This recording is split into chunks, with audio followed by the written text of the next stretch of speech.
Assalamualaikum warahmatullahi wabarakatuh. Alhamdulillahilladzi an'ama alaina bi ni'matil iman wal islam. Wassalatu wassalamu ala asyrafil anbiya'i wal mursalin wa ala alihi wa ashabihi wa man walah. Allahumma anfa'na bima 'allamtana wa 'allimna ma yanfa'una wa zidna ilman. Agama Islam ini adalah agama rahmat. Salah satu bentuk rahmat agama Islam yang kita bisa petik di dalamnya, di mana Allah Subhanahu wa taala melalui risalah Islam ini memberikan ketetapan beban-beban sebatas kemampuan hamba untuk dapat melaksanakannya. Maka di sinilah konsep adamul masyaqqah wal haraj. Tidak ada kepayahan yang berlebihan, kesulitan yang menyulitkan, bahkan melelahkan dalam pelaksanaan ibadah. Maka dalam melaksanakan ibadah, di antara karakter ataukah sifat-sifat yang harus kita jaga dan harus kita mengikuti di dalamnya adalah tidak memaksakan dalam pelaksanaan ibadah di luar kemampuan kita. Karena niat yang baik itu tidak cukup untuk menjadi tolak ukur kebaikan kita. Niat kita mungkin bagus, bisa memaksimalkan ibadah sebanyak-banyaknya, tapi perlu dibatasi bahwa kemampuan manusia juga terbatas. Karena pelaksanaan ibadah di luar batas, bahkan di luar kemampuan kita, itu justru akan mengeluarkan nilai-nilai kerahmatan Islam itu sendiri. Jadi mana Allah Subhanahu wa taala setiap ketetapannya melekat di dalam ketetapan itu nilai rahmat dan kasih sayangnya. Maka dalam ibadah misalnya, dalam melaksanakan ibadah salat malam, qiyamul lail, bahkan puasa yang merupakan kewajiban pada bulan Ramadan setiap mukmin yang mukallaf, Allah Subhanahu wa taala juga memberikan keringanan kepada mereka yang akan sulit untuk melaksanakannya. Apakah karena ia sakit atau kakaknya dalam melaksanakan perjalanan. Sehingga dalam ibadah sunnah saja itu tentu lebih kita pertimbangkan dan perhatikan. Salat malam, Rasulullah SAW menghidupkan salat malam itu, namun tidak berarti Rasulullah SAW menghidupkannya sepanjang malam. Bahkan dari 30 hari itu tidak beristirahat. Itu juga sesuatu yang harus kita hindari. Suatu ketika ada 3 orang datang kepada Rasulullah SAW, mendatangi rumah beliau, di mana mendapati istri beliau Aisyah radhiyallahu anha ingin melihat bagaimana cara Nabi SAW melaksanakan ibadah salat malam. Lalu Aisyah menyatakan, bagaimana cara kalian beribadah? Ingin membandingkan cara ibadah kalian dengan Rasulullah SAW. Maka di antara mereka ada yang menyatakan, saya ini kalau salat malam, salat terus dan tidak tidur. Saya ini berpuasa terus, puasa sunnah dan tidak berbuka. Dan yang ketiga menyatakan, saya ini tidak menikahi seorang wanita. Maka Aisyah radhiyallahu anha menyampaikan hal itu kepada Rasulullah SAW keesokan harinya.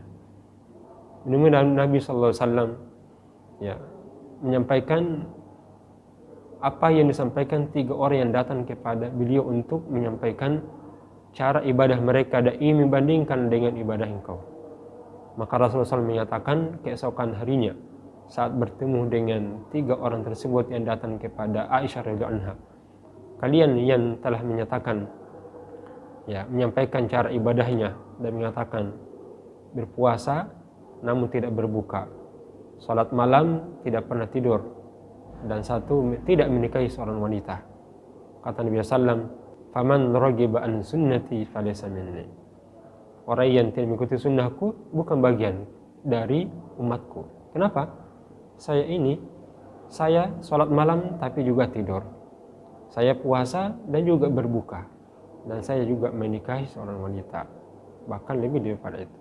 Sebagai wujud upaya untuk mendapatkan kemaslahatan baik di dunia maupun nanti di akhirat.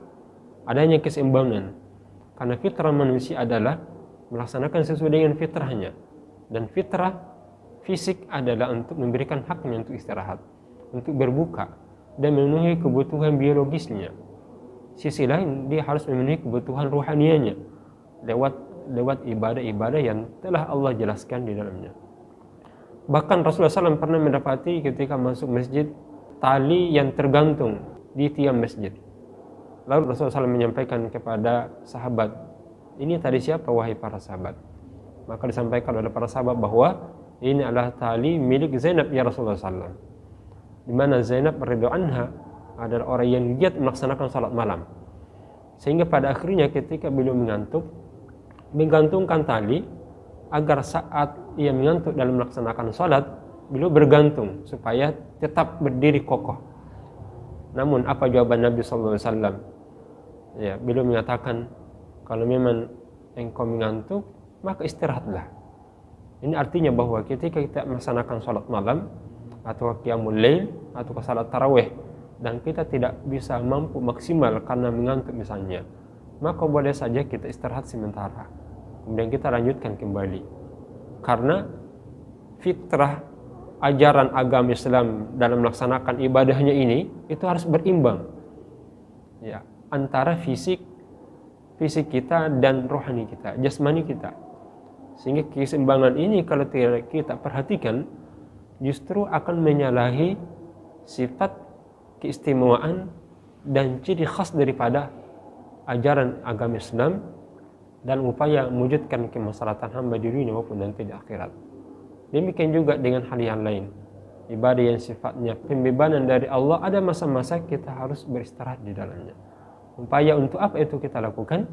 Sebagai ikhtiar untuk melanjutkan ibadah yang lain lebih giat lagi. Jadi fungsi masa istirahat itu ataukah jeda dalam ibadah adalah upaya untuk mempersiapkan diri berbekal, sehingga ibadah yang selanjutnya akan kita laksanakan itu bisa mampu kita maksimalkan. Semoga kita termasuk orang-orang yang diberikan taufik oleh Allah Azza wa Jalla bisa memahami agama, maka dengan inilah kita bisa merasakan nikmatnya dalam berislam, nikmatnya dalam beriman, dan upaya mendekatkan diri kita kepada Allah Azza wa Jalla. Nasrun minallah wa fathun qarib wa basyiril mu'minin. Assalamualaikum warahmatullahi wabarakatuh.